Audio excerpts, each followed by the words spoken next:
ये मीडिया पाकिस्तान की एस्टेब्लिशमेंट के इशारों पे नाच रहा है। पहले भी नाचता रहा है, आज भी नाच रहा है। कुछ दिन पहले एक खबर फैलाई गई कि शहबाज शरीफ को वजीर आजम हाउस में चपेड़े पड़ी हैं। इस रिजीम चेंज ऑपरेशन के बाद मैं चौथी मरतबा बेरोजगार हूं। कंट्रोल्ड है ना मीडिया। फिर तो मुझे कहते हैं ये वाली बात करो, मैं नहीं करता तो नौकरी फारिग। इस दफा तो मैंने खुद रिजाइन दिया है। वो मैं नहीं चाहता कि मेरे बोलने की सजा कोई और काटे या मेरे बोलने का जो जुर्म है उसकी सजा किसी और को मिले। और दुनिया ने देखा कि मेरे रिजाइन देते ही क्या हुआ। उस टीवी चैनल को फिर बंद किया गया, बोल टीवी को दोबारा। क्यों? वो कंट्रोल नहीं हो रहे। एक दो टीवी चैनल्स को छोड़ के आपके बाकी सारे टीवी चैनल्स कंट्रोल हो चुके हैं, क्योंकि रिजीम चेंज करने वालों ने फैसला किया था कि ये अब पसंद नहीं है, इसको निकालो और एक अच्छा वाला पपेट लेकर आओ, एक अच्छा वाला मोहरा लेकर आओ, उसको चलाएंगे, उससे काम लेंगे।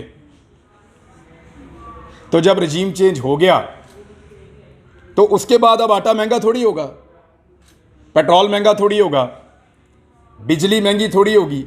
ये बात रवायती मीडिया को अपने आप से पूछनी चाहिए कि क्या वो वही रिपोर्टिंग कर रहे हैं जो वो रिजीम चेंज से पहले कर रहे थे। अगर तो वो नहीं कर रहे तो इसका मतलब है कि मीडिया कंट्रोल्ड है। इस दफा एक चीज का फर्क पड़ गया है, और वो फर्क ये है कि सोशल मीडिया ने रवायती मीडिया की जगह ले ली। दुनिया भर में सोशल मीडिया आगे जा रहा है, रवायती मीडिया बंद होता चला जा रहा है, और जो रवायती मीडिया बाकी है वो सोशल मीडिया का सहारा लेने पर मजबूर है। अभी आप इन्हें कहें ना, बड़े बड़े तुर्रम खान चैनल हैं, इन्हें कहें अपने अपने सोशल मीडिया अकाउंट्स बंद कर दें, इन्हें कहें सोशल मीडिया के ऊपर अपनी प्रेजेंस खत्म कर दें और बताएं ये कितने पॉपुलर हैं, तो वो सोशल मीडिया के मरहूने मिन्नत अब हैं, उसके बगैर उनका गुजारा नहीं है। तो सोशल मीडिया के ऊपर एक और बड़ी इंटरेस्टिंग चीज है, यही टीवी चैनल अपने टीवी के ऊपर खबर कुछ और देते हैं, सोशल मीडिया पे कुछ और देते हैं। यानी सोशल मीडिया पे कोशिश करते हैं थोड़ा सा वो बता दें जो पब्लिक की डिमांड है, और रवायती मीडिया पे कंट्रोल्ड किस्म के एनवायरनमेंट में कंट्रोल्ड किस्म की चीजें चलाते हैं। क्यों? ये मीडिया पाकिस्तान की एस्टेब्लिशमेंट के इशारों पे नाच रहा है। पहले भी नाचता रहा है, आज भी नाच रहा है। फर्क यह है कि आज कपड़े उतार के नाच रहा है, पहले जरा थोड़ा सा शर्म हया के साथ नाच रहा था। अभी ये बहुत बेहुदा और नंगा नाच है जो पाकिस्तान का मीडिया नाच रहा है, पाकिस्तान की एस्टेब्लिशमेंट के कहने के ऊपर। लेकिन पाकिस्तान की कौम इनको देख रही है।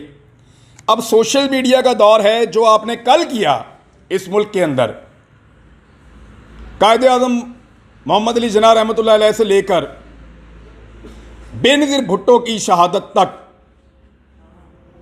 और उसके बाद होने वाले रिजीम चेंज ऑपरेशंस तक, जो कुछ भी किया उसके ऊपर वक्त की गर्द पड़ती रही और कंट्रोल्ड इन्वायरमेंट में चीजें कंट्रोल में रही। अब नहीं तो जितना मर्जी आप घसीट लें, 1 साल 2 साल 4 साल 6 साल 10 साल, ये वो नस्ल है जिसको आपकी नस्लें याद रखेंगी, क्योंकि हर चीज को एक जगह पे जाके लॉक लग जाता है ना। एक जगह आती है जहां पे जाके बस अब बंद जाता है कि इसके बाद इससे आगे नहीं। वो वाला नहीं, मुझे ऐसा महसूस होता है कि वो आ गया है। मुझे लगता है कि पाकिस्तानी अपने फैसले करने में आजादी से सोचना शुरू हो गए हैं। यही मीडिया कल तक बाकी पॉलिटिकल पार्टीज की एहतजाजी रैलियों को, जलसों को, पथराव को, पुलिस के साथ तसादुम को ग्लोरीफाई करता था। ग्लोरीफाई।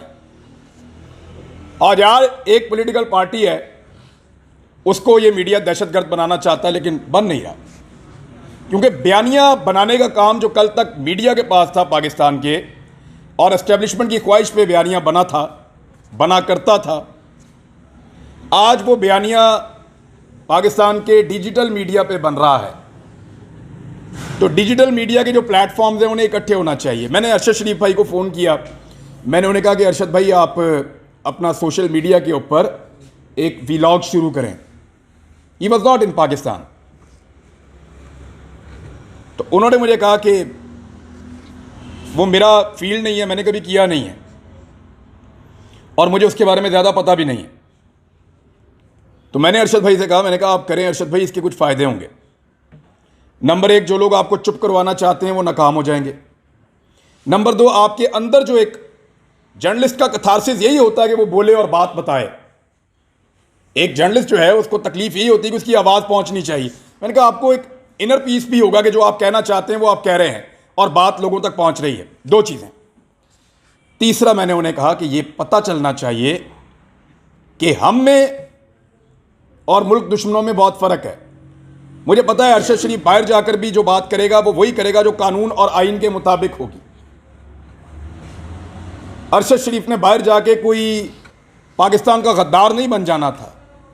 तो इससे सबक हासिल होना चाहिए एस्टेब्लिशमेंट को भी कि उसने वही बात की जो वो पाकिस्तान में बैठकर कर रहा था।